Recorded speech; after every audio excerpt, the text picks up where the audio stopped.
সোমবার থেকে ছেলেকে আমি কথাই বলতে পারছি না গো। এখন আমার ছেলেকে মেরে দিয়েছে না বেঁচে আছে আমি জানি না গো। আমার একমাত্র ছেলে ইনকাম। আমার ছেলে ছোটবেলায় বাবা মরে যাইলে আমি কত কষ্ট করে মানুষ করে সেই ছেলেটাকে।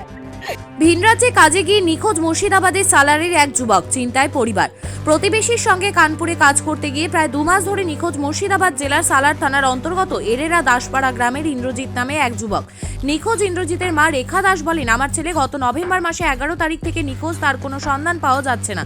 তিনি সংবাদ মাধ্যমকে জানান, এরেরা গ্রামে একজন ঠিকাদার আমার ছেলে ইন্দ্রজিৎ দাস ওরফে সঞ্জয়কে একটি বেকারি ফ্যাক্টরিতে কাজে নিয়ে যায়। নভেম্বরের 10 তারিখ রাতে ডালিম শেখ নামে ওই ঠিকাদার আমার ছেলেকে মারধর করে ও তারপরে তার কাছ থেকে মোবাইল ফোনটা কেড়ে নেয়। তারপর তাকে একটি ঘরে তালাবন্দি অবস্থায় রেখে চলে যায়। পরের দিন সকালবেলায় যখন ঠিকাদার ডালিম শেখ ঘরের দরজা খোলে তখন ছেলে সঞ্জয় বলে, আমি চা খেতে যাব। সেই মতন ঠিকাদার ডালিম শেখ তাকে ছেড়ে দেয়। কিন্তু তারপর থেকেই নিখোঁজ ইন্দ্রজিৎ দাস ওরফে সঞ্জয়। যদিও নিখোঁজ হওয়ার 13 দিন পরে জৈনপুর পুলিশ স্টেশনে একটি মিসিং ডায়েরি করা হয়, এখনো পর্যন্ত সঞ্জয়ের কোনো সন্ধান মেলেনি। নিখোঁজ ছেলের সন্ধান পেতে চিন্তায় পরিবার সহ এলাকা জুড়ে। নিখোঁজের নেপথ্যে রয়েছে কি ঠিকাদারের হাত, তদন্ত শুরু করেছে পুলিশ। ওইটা মানে কানপুর ওই ডালিম শেখ ও কাজে নিয়ে যাইছিল আমার ছেলেকে। দিয়ে 4 মাস 4 মাস 10 দিন ডিউটি করেছিল। দিয়ে তারপর রাত্রে বলছে মারধর করেছে ছেলেকে, আমার ফোন টোন সব কেড়ে নিয়েছে। দিয়ে সোমবার 11 তারিখ থেকে আমার ছেলে নিখোঁজ। আমার ছেলে খোঁজ পেয়েছি না। কেন মারধর করেছিল? জানি না, ওইটা বলছে এখন বলছে ওরা বলছে মদ ভাত খেয়েছে, কিন্তু আমার ছেলে মদ ভাত কিচ্ছু খায় না। আমার ছেলে মদও খায় না, কোনো ঝামেলাও করে না। আমি মিচুকে বলছি যে ওরা আমি সোমবার থেকে ছেলেকে আমি কথাই বলতে পারছি না গো। এখন আমার ছেলেকে মেরে দিয়েছে না বেঁচে আছে আমি জানি না গো। আচ্ছা, থানায় অভিযোগ করেছিলেন? থানায় মানে এখানে অভিযোগ লাইনে আমার থানায়। কেন নেয়নি কেন? বলছে এখান থেকে হারায় নাই তাহলে লুবো না, তাই বলছে। বলছে কানপুর চল যাও, তাই বলছে। কানপুরে অভিযোগ করেছিলেন? কানপুরে এই ডালিম শেখ বলছে ওই যে করেছিল, ওই কি বলে ওই মেসিং ডায়েরি করেছে। আপনাকে এফআইআর কপি দিয়েছিল? হ্যাঁ, এখন মোবাইলে পাঠিয়ে দিয়েছে। তাহলে এখন আপনি বলছেন যে আপনার যে দফাদার নিয়ে গেছিল সেই মারধর করেছিল? হ্যাঁ, সেই মেরেছে আমার ছেলেকে, ফোন কেলিছে, তারপর তোমার আধার কার্ড গেলেছে, ছেলে ব্যাগ ট্যাগ সব লিয়েছে, শুদ্ধ হাতে বেরিয়ে আছে আমার ছেলে। ঘরও ভরে থুই দিয়েছে, ঘরও আবার তালা দিয়ে থুই দিয়েছিল বলছে ছেলেকে আমার রাখতে। সকালে বেরিয়ে আছে না কি আছে আমি জানি না সেটা। এমনি প্রশাসনের কাছে আদৌ বেরিয়েছে কিনা তার ঠিক নেই। তাও জানি না গো আমি। ওখানে কি হয়েছে সেটা কেউ জানে না। আচ্ছা, আপনার কয় ছেলে? আমার একটাই ছেলে আর একটা মেয়ে, আমার এইটুকুই। আমি এই ছাড়া আমার সংসার চলে না, এই ছেলেটা ছাড়া আমি সবই, এই আমার সংসার চালাই। ছেলে একমাত্র ইনকাম? আমার একমাত্র ছেলে ইনকাম। আমার ছেলে ছোটবেলায় বাবা মরে যাইলে আমি কত কষ্ট করে মানুষ করে সেই ছেলেটাকে। আপনার স্বামী নেই তো? না, আমার স্বামী নাই গো। মানে ছেলে আপনার সম্পদ? ছেলে আমার সম্পদ। আমি এইটুকু চাই যে আমার যেখানে দেখছে আমার ছেলে যেন যদি সন্ধান পায় আমাকে একটু যোগাযোগ করে দিন আমার ছেলেকে। আচ্ছা, আপনার ছেলের নাম কি? আমার আসল নাম ইন্দ্র আর ডাক নাম সঞ্জয়। ইন্দ্রজিৎ ওকে ডাকি, আসলটা আর ডাকি সঞ্জয় সঞ্জয় করে। যে কাজে নিয়ে গেছে তার তো একটা দায়িত্ব থাকে। হ্যাঁ, সে ঠিক আছে শাসন করেছে, 2-4 থাপ্পড় মেরেছে, কিন্তু তার পরের দিন তো সকালবেলা ওনার একটা দায়িত্ব ছিল যে ছেলেটাকে ঠিকঠাক বাড়ি পৌঁছে দেওয়ার ব্যবস্থা, কিংবা ওর মায়ের সঙ্গে কথা বলিয়ে দেওয়া। মেরে ফোনটা কেন কেড়ে নেওয়া হয়েছে? আমাদের বক্তব্য এটা। ফোনটা কেন কেড়ে নিয়েছে? ফোন কেড়ে নিয়েছে, প্লাস আধার কার্ড কেড়ে নিয়েছে, ওর মানে সব ডকুমেন্টস কেড়ে নিয়েছে। ব্যাগপত্র কিছুই ছেলেটার কাছে নেই। এখন ওই ছেলেটা এখন ওরা বলছে বেরিয়ে গেছে, আমরা কিন্তু জানি না। আমরা কিন্তু ওনাকেই জানি যে ওনারাই কিছু করেছে। আমাদের বক্তব্য এইটা।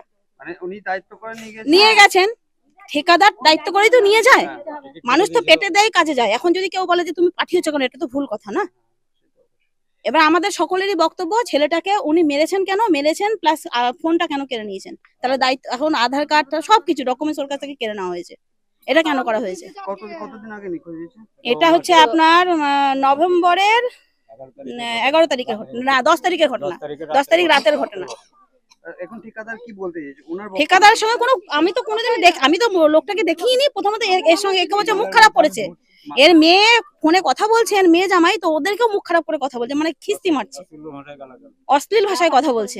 আপনি ঠিকাদারের বিরুদ্ধে আইনত সাহায্য চাইছেন 100 বার। কারণ এরপরে উনি আর কাকে নিয়ে যাবেন, কার সঙ্গে কিরকম করবেন, আমি কেন, সকলেই চাই। আমার ওনার সঙ্গে ব্যক্তিগত কোনো ইয়ে নেই। আবার তোমার আগে মারধর করেছে। আমার ওনার সঙ্গে ব্যক্তিগত কোনো শত্রুতা নেই, কিন্তু আমাদের পাড়ার একটা ছেলে ভালোভাবে কথা বলতে পারে না ছেলেটা, সেই ছেলেটাকে উনি মারলো কেন? ও কোনো, আর আমরা তো ছোট থেকে দেখেছি ওকে, বাচ্চা ছেলে, আর এখন হঠাৎ করে বলছে ও মদ খেয়ে মাতলামো করছে, তাহলে মদ খাওয়ার ইয়েটা সুযোগটা পেলো কোথা থেকে? আমরা কোনোদিন দেখিনি। মিথ্যা কথা বলে তো লাভ নেই, সত্যি কোনোদিন দেখিনি। কথাটা কম বলে। আচ্ছা, আপনি কি ঘটনাস্থলে ছিলেন? আমি ওখানে ছিলাম ঘটনাস্থলে। কি হয়েছিল সেদিন? সেদিন সানডে ছিল, ছুটির দিন ছিল। এবার রাত্রে খাওয়া দাওয়ার সময় দুজনের সাথে একটু অশান্তি হয়। আর সঞ্জয় একটা ছেলেকে এরকম এরকম করে। আর ঠিকাদার এসে ওকে মারে, এখানে ব্লিডিং হয়, এখান থেকে রক্ত ঝরে পড়ে, আর ওর মোবাইলটা কেটে নেওয়া হয়। ঠিক আছে। আর রাত্রে ওই রুমেও আমি ছিলাম, বাইরে থেকে তালা বন্ধ করে দেওয়া হয়েছিল। এবার 4টার সময় আমাদেরকে ডাকে, কাজে ডিউটি লাগে আপনার 4টা থেকে, আর ওর সঞ্জয় লাগতো 9টা থেকে।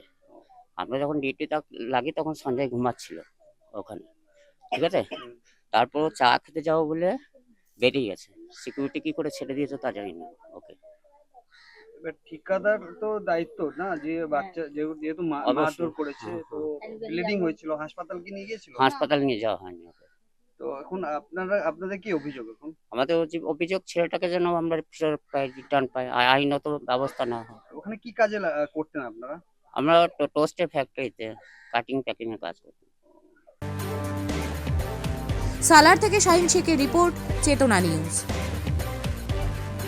হলমার্ক সোনার গহনার বিপুল সম্ভার নিয়ে এলো জীবন্তীর সাকিব জুয়েলার্স। এখানে পাবেন দুর্দান্ত অফার।